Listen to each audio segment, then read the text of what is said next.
داستان YouTube channel میں آپ سب کو خوش آمدید۔ آج ہم فاتح اندلس طارق بن زیاد کی تیسری ایپیسوڈ شروع کرنے والے ہیں۔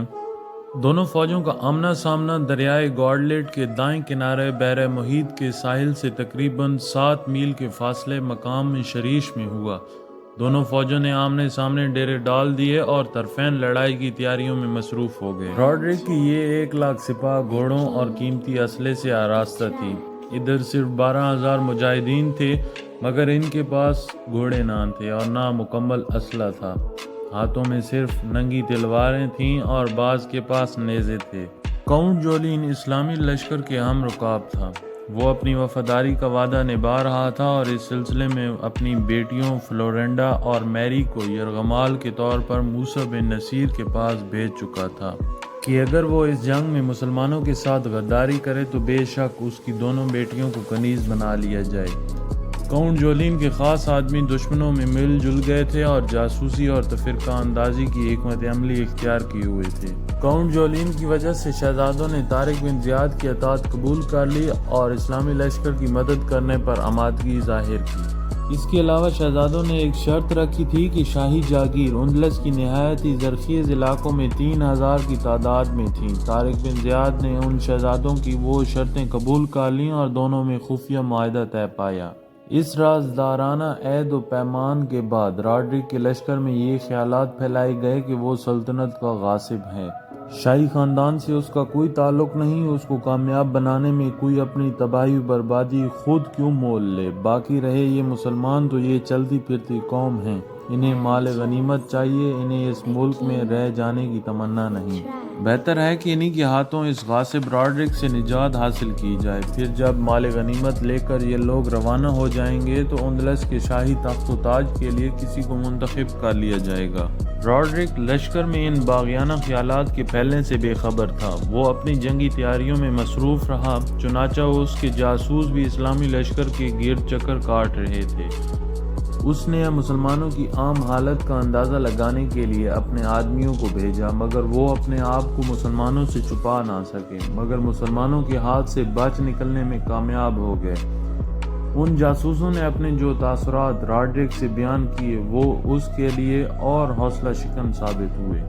جاسوسوں کے سرغنہ نے شہنشاہ راڈرک سے کہا، اس سرزمین میں آنے والوں نے اپنی واپسی کے تخیل کو مٹا دینے کے لیے اپنے جہازوں کو بھی جلا دیا ہے اور ثابت قدمی کے ساتھ اس سرزمین پر صف آرا ہو گئے ہیں۔ ان کے لیے ہماری زمین پر کوئی ایسا مقام نہیں جہاں وہ بھاگ کر پناہ لے سکیں۔ ایک طرف راڈرک کی فوج میں یہ ابتری پھیل رہی تھی، لیکن دوسری طرف مسلمان سپاہی بھی دشمنوں کی تعداد اور ان کی قیمتی سامان جنگ کو دیکھ کر مرغوب ہو رہے تھے۔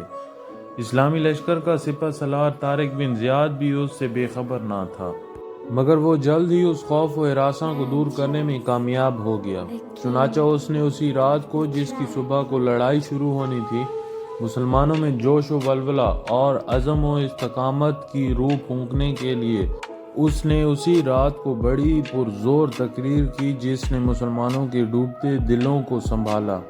طارق بن زیاد کی یہ تاریخی تقریر تاریخ اسلام میں ہمیشہ کے لیے قلم بند ہے۔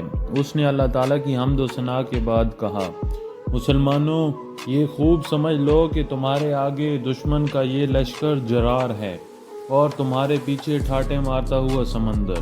اب تمہارے بھاگنے کی کوئی جگہ نہیں۔ خدا کی قسم اب سوائے پامردی اور استقلال کے تمہارے لیے کوئی چارہ باقی نہیں رہا۔ یہی دو ایسی طاقتیں ہیں جو مغلوب نہیں ہو سکتی۔ یہی وہ اسلامی جذبہ ہے جسے فوج کی قلت اور کثرت نقصان نہیں پہنچا سکتی۔ بزدلی سے کوئی فائدہ نہیں پہنچتا اور نہ غرور کسی کام آتا ہے۔ مسلمانوں سمجھ لو کہ تم اس جزیرے میں ایسے ہو جیسے یغمائی بخیوں کے دسترخوان پر کھانے ہوتے ہیں۔ تمہارے دشمن اپنی فوج اور سامان جنگ کے ساتھ تمہارے سامنے آ چکے ہیں۔ ان کے پاس سامان رسد کا ذخیرہ بھی وافر ہے، مگر تمہارے پاس کوئی سامان نہیں، سوائے تمہاری تلواروں کے تمہارے لیے کوئی رسد نہیں، سوائے اس کے کہ تم اپنے دشمنوں کے ہاتھ سے چھین کر حاصل کر لو۔ اگر تم نے کوتاہی کی اور کچھ حاصل نہ کیا تو تمہاری ہوا اکھڑ جائے گی اور تمہارے دشمنوں کے دلوں میں تمہارا رعب پیدا ہونے کی بجائے تم سے مقابلہ کرنے کی ہمت پیدا ہو جائے گی۔ اگر تم اپنی جانوں پر کھیل جاؤ گے تو کامیابی تمہاری قدم چومے گی۔ مسلمانوں، میں تمہیں کوئی ایسی دعوت نہیں دیتا جس کو خود قبول کرنے کے لیے تیار نہ ہوں۔ میں تمہیں ایسے مقام پر لایا ہوں جہاں سب سے سستی چیز انسانوں کی جانیں ہیں، اور سب سے پہلے میں اپنے آپ سے شروع کرتا ہوں۔ یہ خوب یقین رکھو کہ اگر تھوڑی دیر کی تکلیف اٹھا لو گے تو اس کے بدلے میں ایک زمانہ دراز تک عیش و راحت اٹھاؤ گے۔ تم اپنی جانوں کو میری جان سے زیادہ قیمتی نہ بناؤ، تمہارا اور میرا حصہ برابر ہے۔